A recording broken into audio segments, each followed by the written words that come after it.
Hey guys, welcome back to my channel. My name is Ange if you haven't met me before, and today I'm going to be talking about my top 5 favorite Hoyas that I have in my collection right now. So since I am in lockdown right now, I mean, it's been a really long time. I think this is like our 5th or 6th week. I honestly don't know because all the time is kind of just melting into one. I thought let's discuss some of my favorite plants that I have at home since I'm not really able to go out and buy some new ones. So I'm going to be chatting about some common Hoyas and then also some uncommon ones as well to give you a nice range. If you are interested in finding out what my favorite Hoyas are in my collection, then definitely keep on watching. But before we get on to the first plant, if you haven't already subscribed and you do like planty content, then definitely hit that subscribe button. So let's get on to the first Hoya that I'm totally loving. The first Hoya I'm going to be showing you guys today is a more common Hoya that you can definitely find at your local big box stores or your plant nurseries. Not all the time, but definitely when there are Hoyas, this is one of the most common ones, and that is the absolutely beautiful, the classic Hoya Crimson Queen. So this one is commonly mistaken for the Hoya Crimson Princess, but there is quite a difference between them. So the Hoya Crimson Queen has white around the outside of the leaves, where the Hoya Crimson Princess has white on the inside of the leaves. So they are quite a similar plant, however, that is the main difference between them. This one has those classic thick Hoya leaves. They're really nice and succulent. And I would say this is one of the easiest Hoyas to take care of in my collection. It is a quicker grower in comparison to other Hoyas, and it doesn't drop its leaves unexpectedly like some of those other Hoyas that I am going to mention. They can be a little bit finicky, but this guy, it is really, really easy. I have got it on like a little trellis at the moment to have this really cute shape. But I'm absolutely in love with the foliage. It just has a really classic look about it. I know I'm basic. I love the white variegation, so I do think it is absolutely stunning. I do have another Hoya Crimson Queen in my collection, and that is just over there. It is called a Hoya Crimson Queen, but that is a purple pride. And I do believe the new growth comes out a little bit more bright purple / pink than the original Crimson Queen. But essentially they're very, very similar. So if I do have 2 plants of the same species, then obviously I really do like it. This one lives in some bright indirect light, and I water it when it's pretty much completely dry. That is the way I take care of pretty much all my Hoyas except for one, which does like to stay a little more moist than the others, but typically it is water it when it's completely dry. You can even tell with Hoyas when they need watering because the leaves get a little bit squishier. They're not going to be as hard, so that is a good way to stop overwatering it.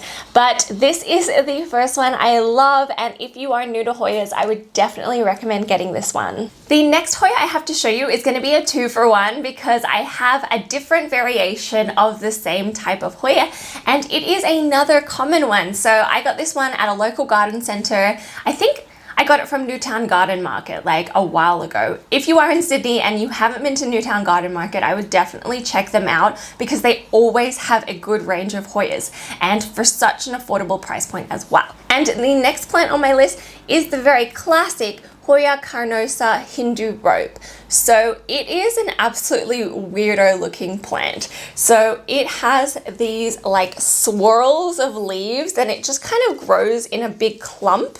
It has quite a few vines in the top here. I think there's about 4 of them at the moment. I have just kind of propagated and replanted into the pot to make it look a little bit fuller. And I absolutely love this plant because it is so weird looking. And it is a good thing that it is quite common because it is a very, very slow grower. So you are going to have to wait a while before it is quite large.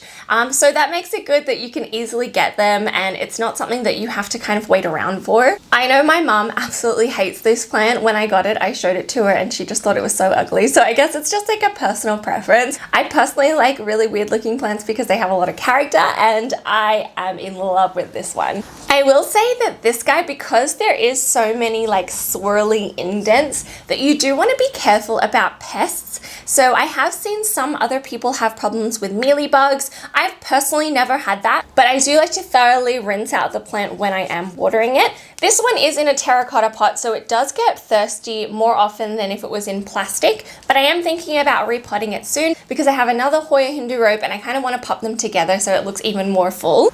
But if you're not a fan of just the classic green foliage, then it does come in some variegated forms. So I'm going to show you those now. So this guy here is my variegated Hindu rope, and I have the variegated form that is variegated on the outside, so you can see the white margins. But there is a form with variegation on the inside. I will say that one I think is more rare than the variegation on the outside. I do find that I don't see it as often. I've never seen it in stores as well.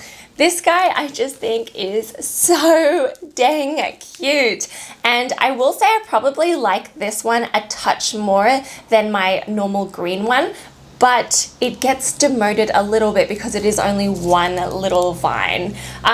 I love that it produces some fully white leaves on there, and it just is so cute. To be honest though, this guy grows faster than my normal green Hoya, so I don't know what's up with that. It's probably not that accurate to what they all are like, but in my personal experience, this one grows actually a little bit quicker. I treat it the exact same way as I do my other Hoya, but this one lives in my grow tent because I want to give it as much light as possible, and it really enjoys living in my grow tent. So that is the next plant that I absolutely love. It's definitely one of my favorites, and hopefully someday soon I can get a few other vines to get a more bushy plant. This next Hoya is another Hoya that I have multiple of, so again, I absolutely love this plant, and this is the Hoya Obovata. So this one that I have in my hands right now is the Hoya Obovata Splash, which just means that it has a little bit more splashy variegation to it, but I have a massive Hoya Obovata in my living room. I just couldn't pick it up and show you. It does actually have a little bit of splashiness to it already, but I guess technically it's not as splashy as this one. I don't really know because I just think they're both absolutely beautiful. So we have these very round leaves. They're very thick, they're very succulent-esque. I will give you a nice close-up. That is a nice close-up of the splashy variegation. It is so stunning. I have a thing for round leaves. They're just so dang cute. This one I will say is a moderate grower. Like, it doesn't grow super slowly, but definitely not super fast either. No Hoyas in my collection grow super fast because, you know, that's just them. But this is definitely one that is very easy to take care of. It doesn't drop a lot of leaves. However, I have had a few peduncles on my huge Hoya in my living room. And if you don't know what a peduncle is, it's just like where it's about to flower. And they just keep bursting though, so it doesn't actually flower. They end up just dropping all of its little petals, and that's really sad. So if you have any tips on how to stop that from happening, I would love to know. But other than that, super easy to take care of, super easy to propagate as well. So I'm propagating this one at the moment, and I have propagated them so many times. I do that in just water and they root up really quickly. So I would say it is definitely one that you could buy as a cutting and you wouldn't have any problems propagating it. But I will say that I do see these quite often in terms of Hoyas anyway. I've seen them a lot of times at Newtown Garden Market. You get really big pots of it. So they're not super hard to find, but they're not like super common, and you'll find them at your big box store as well. But totally worth it. So adorable, one of my favorites. The next two Hoyas I'm going to chat about are definitely more on the uncommon side, so you're definitely not going to be able to get it at your local garden center. You're probably going to have to get it online, but if you can find it, it is totally worth it. And this is my beautiful, my favorite Hoya Meridithii. And this one lives, oops, just dropping soil everywhere. This one lives just next to me there underneath the grow light, quite close to it, so it is sun stressed. I don't mind that at all, to be honest. It is just absolutely stunning though. So this is a nice close-up of the leaves.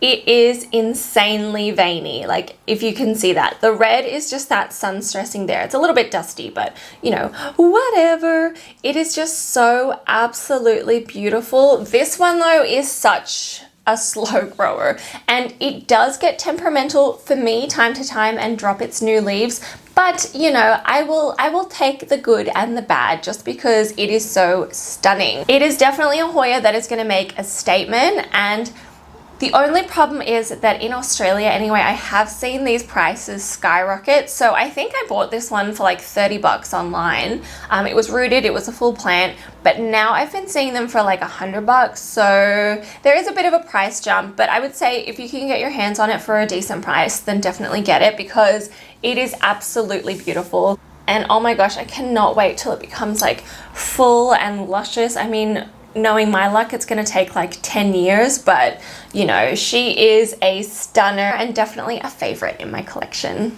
The last favorite I have to show you is actually another one that I have multiple of. So I have two of these Hoyas. I got one a few months before I got the second one. So it was quite a small plant that I purchased, I think from Uprooted in Australia. I don't know, don't quote me on that. Anyway, and then I found the next one at a local garden center and it was so much bigger and I couldn't say no. And the plant I'm talking about is the Hoya Finlaysonii. So this one's a little bit heavy, but I'm gonna try and give you a close-up of the leaves. So it does have, again, a nice amount of veinings. It lives in the same area as my Meridithii, so it does have some sun stressing to the leaves, but I am just in love with this leaf shape. I love this pointed aspect to it. It's nice and thick, and it has some awesome veins. I think veins on Hoyas are just so striking. Like, they're so prominent. I will say that I have seen other Hoya Finlaysonii that look quite different to mine, so I'm not sure if there are a few different varieties, but this is the one I have. The smaller one I have looks very, very similar, so I do believe I have the same kind. This one, I will say, is a bit temperamental. It's so dusty. I'm so sorry about that. This one, I will say, can be a little bit temperamental at times. It has dropped a few leaves here and there, but then it puts out new growth and keeps them. So it is a little bit more finicky than some of your other Hoyas, but it does grow pretty quickly, I will say. This is one of the fastest growers I have in my collection. Like, it's always putting out new growth. I see a few different growth points at the moment with some baby leaves. So definitely one to kind of figure out the care of. It's not going to be as easy as like the Hoya Hindu Rope or the Hoya Crimson Queen that I mentioned, but definitely worth it because it is so, so beautiful.